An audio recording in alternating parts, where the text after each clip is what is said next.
Deus está vendo a tua luta, o teu choro Ele escuta, então não perca a tua fé.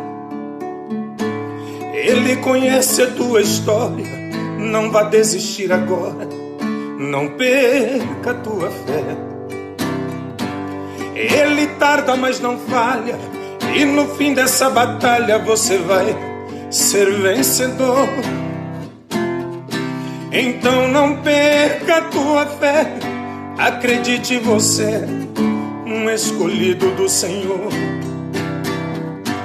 Se acalme, se controle, porque Deus está no controle, conduzindo a tua vida. E você só tem que crer, quando Deus está com você, não tem batalha perdida. Seja crente, seja forte, porque não existe sorte, e capaz todo mundo é. Seja firme e persistente, encare a vida de frente e não perca a tua fé. Sei que você tá cansado, se sentindo humilhado, mas não perca a tua fé. Coração está pulsando, você tá vivo respirando, então não perca a tua fé.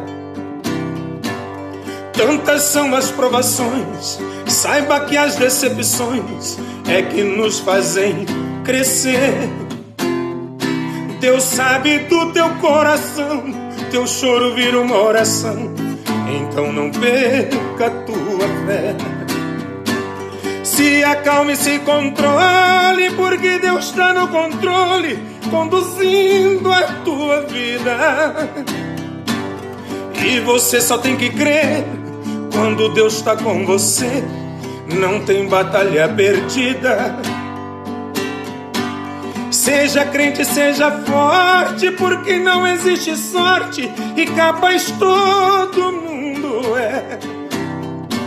Seja firme e persistente, encare a vida de frente e não perca a tua fé.